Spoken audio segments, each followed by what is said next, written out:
Está no ar mais uma edição do Boletim Fala Juruena. Eu sou Melissa Vieira e falo da Subbacia do Juruena, região noroeste do estado de Mato Grosso, Brasil. Este boletim é uma iniciativa da Rede Juruena Vivo. E no nosso tema de hoje, o rio que não quer ser represado, iremos apresentar os dados dos monitoramentos dos projetos hidrelétricos na Subbacia do Juruena. Talvez você já tenha ouvido falar nas siglas PCH, Pequena Central Hidrelétrica, UHE, Usina Hidrelétrica e CGH, Central Geradora Hidráulica, e já se perguntou o que são e como impactam a minha vida. Hoje vamos compartilhar algumas informações sobre esse assunto para que todos conheçam e saibam sobre a situação atual da Subbacia do Juruena em relação aos empreendimentos hidrelétricos que ameaçam a biodiversidade e a vida dos povos indígenas e agricultores familiares que vivem às margens do rio Juruena e seus afluentes. E para darmos início a esse bate-papo, convidamos Andréia Fázeres, coordenadora do Programa de Direitos Indígenas e Informação à Sociedade da Operação Amazônia Nativa, para nos explicar o que são PCH, UHE, CGH e quais são seus impactos. As PCHs, as UHEs e as CGHs são categorias de usinas hidrelétricas. Elas têm essa denominação diferenciada de acordo com o seu tamanho, basicamente, e algumas características. As UHEs, por exemplo, são as usinas hidrelétricas propriamente ditas, aquelas que produzem acima de 30 megawatts de energia. As PCHs são as usinas que produzem de 5 megawatts a 30, são um pouco menores. E as CGHs são as menores, até 5 megawatts, de 0 a 5 megawatts. São fontes de energia renovável, né, porque produzem energia a partir da água, dos rios, mas são fontes também perigosas do ponto de vista dos impactos sociais e ambientais decorrentes da sua instalação. Por quê? Porque, principalmente na Amazônia, no Cerrado, em locais onde os rios não são muito grandes e as áreas são acidentadas, a gente percebe o planejamento de hidrelétricas sequencial, ou seja, num pequeno trecho de rio, você tem diversas usinas, uma na sequência da outra. Não necessariamente elas são grandes, mas os seus impactos podem ser muito significativos se forem considerados em conjunto. Então, esse é um alerta que nós, como representantes da sociedade civil, podemos fazer, porque observamos de forma muito preocupante uma proliferação em aceleração do planejamento de usinas hidrelétricas sequenciais nos rios da Amazônia, nos rios do Cerrado, em Mato Grosso e, em especial, na bacia do rio Juruena. A OPAN e a Rede Juruena Vivo, desde 2013, realiza um monitoramento independente dos empreendimentos hidrelétricos na Subbacia do Juruena. Em agosto de 2021, foram identificados 160 projetos hidrelétricos, entre CGHs, PCHs e UHEs. Dessa quantidade, a maioria, 113, encontra-se na fase de planejamento, 12 estão em construção e 35 em operação.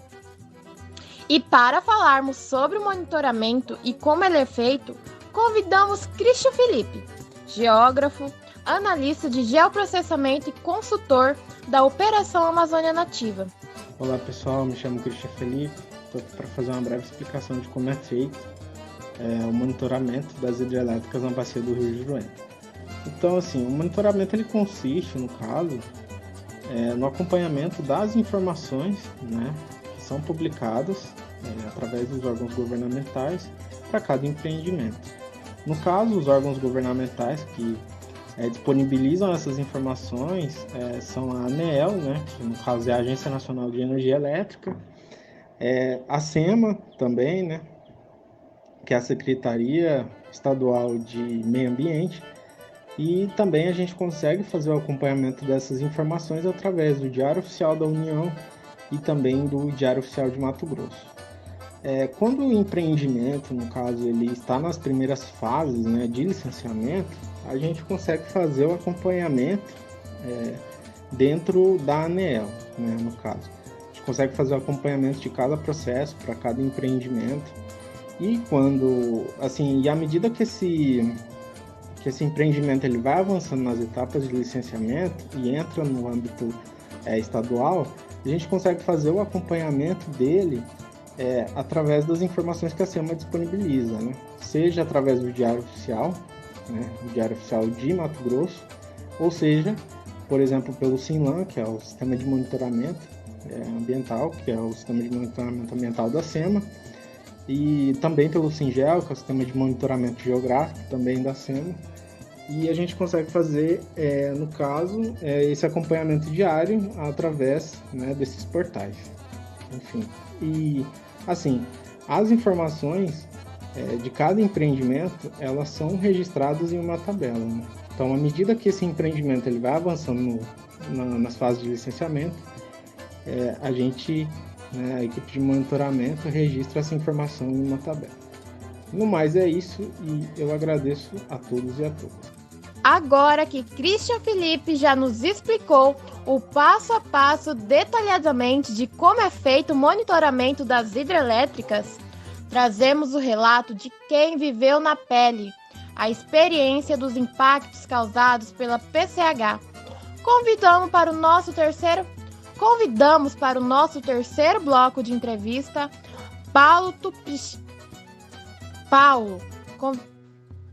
Convidamos para o nosso terceiro bloco de entrevista Paulo, liderança indígena Manoque, que apresenta como foi a experiência com a PCH Bacaiúva e como esse empreendimento modificou a vida da comunidade.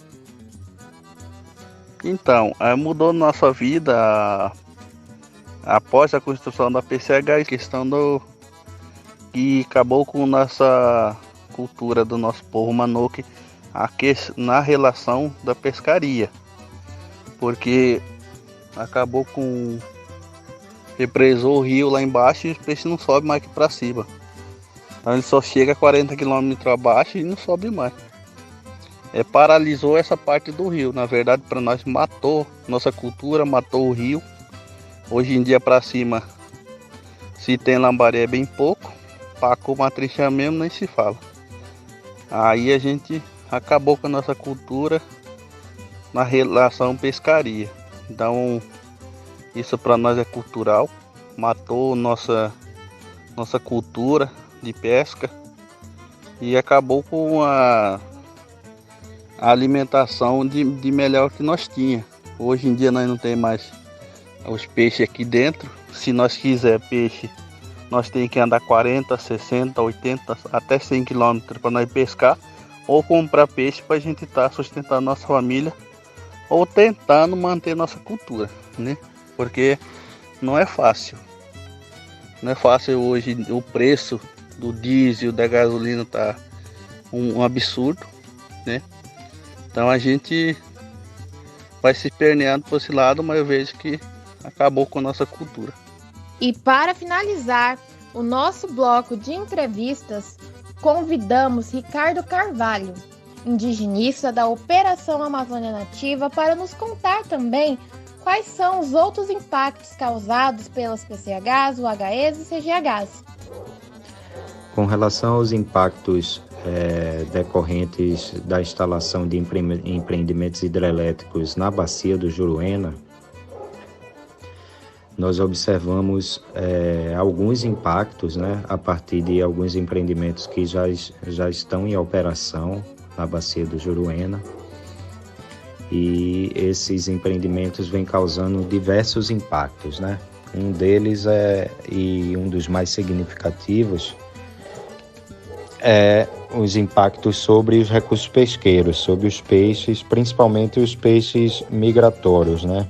Os peixes que sobem para desovar e descem para se alimentar e assim tem o seu ciclo de vida regulado por essas movimentações, por essas migrações.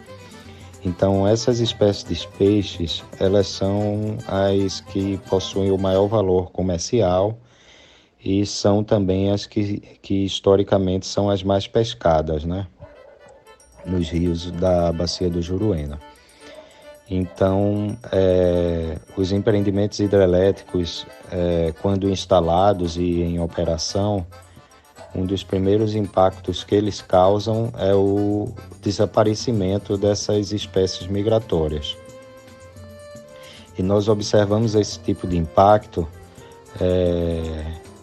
com a sequência de PCHs que atualmente estão em operação no alto curso do rio Juruena. Essa sequência de PCHs são responsáveis pela perda de conectividade do rio e, consequentemente, pela queda do número de peixes capturados pelo povo Enauenê durante o ritual Ianquá. Nesse ritual, que é reconhecido pelo IFAM e pela Unesco como Patrimônio Cultural Imaterial, os peixes são capturados e oferecidos aos espíritos, e assim os Enauenê mantêm a sua ordem social e cosmológica da sua comunidade. Atualmente, como não são capturados peixes suficientes, é necessário fazer a compra de peixes de pisciculturas da região a fim de minimizar os impactos sobre o patrimônio cultural. Então, assim, além do impacto trazido sobre a reprodução cultural do povo Enauenê, né, também existe um impacto significativo na segurança alimentar desse povo, né? Então, assim, a alimentação dos Enauenê sempre foi baseada nos peixes, na proteína dos peixes, e ela, ao longo dos últimos anos, a partir da operação dessa sequência de PCHs, ela vem sendo bastante impactada, por conta de que os peixes não estão mais disponíveis na quantidade que sempre foi pescada pelo povo Enauenê. Então, um impacto significativo sobre a cultura do povo Enauenê também. Outro caso que nós observamos é sobre a operação da PCH Bocaiúva, que está localizada no Rio Cravari. De acordo com o nosso monitoramento, além dessa PCH que já se encontra em operação, ainda existem algumas PCHs planejadas para esse mesmo rio, para o Rio Cravari.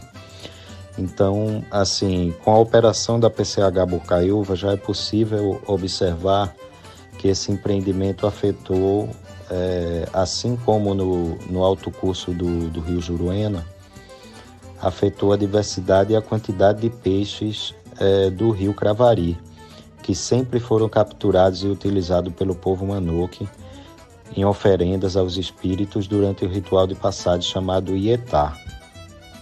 E também sempre foram utilizados pelo povo Manoque na sua alimentação diária, né? Então, para a captura desses peixes, os Manoque também sempre se utilizaram de uma técnica de pesca que é conhecida como mascreação, que é considerada como patrimônio cultural imaterial desse povo.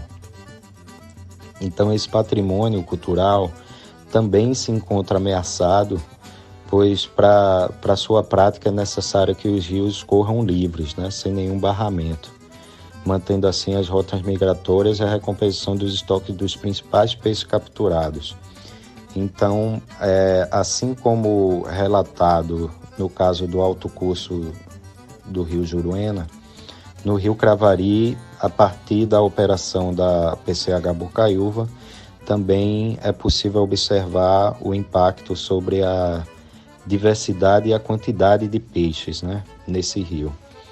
Então, a questão do impacto sobre a ictiofauna é um dos principais impactos trazidos pela operação desses empreendimentos hidrelétricos que já são possíveis ser observados aí em campo a partir dessa convivência aí com essas comunidades indígenas. Mas, além disso, também são relatados diversos impactos sobre o patrimônio cultural, também arqueológico, porque diversas dessas construções, dessas PCHs, elas são sobre alguns sítios arqueológicos, aldeias antigas desses diversos povos ali ao longo da bacia do Juruena. A questão da restrição de acesso ao rio também é muito relatada por alguns indígenas. A qualidade da água também é outro impacto trazido por esses empreendimentos. Chegamos ao fim do nosso terceiro episódio do Boletim Fala Juruena. E para saber mais sobre os dados dos monitoramentos e outras informações importantes, fiquem ligados nas nossas páginas. No Facebook você nos encontra como Rede Juruena Vivo e Instagram, @Rede Juruena Vivo. Você também encontra essas informações através do nosso site www.redejuruenavivo.com. Nós também estamos no Twitter. É só digitar @Rede Juruena Vivo na barra de pesquisa. Ficamos por aqui e a gente se encontra nos próximos episódios do Boletim Fala Juruena. O Boletim Fala Juruena é criado coletivamente a várias mãos e elaborado pelo coletivo Olhos d'Água de Comunicação Popular da Rede Juruena Vivo, com design de capa de Paula Farias e narração e edição de Melissa Vieira.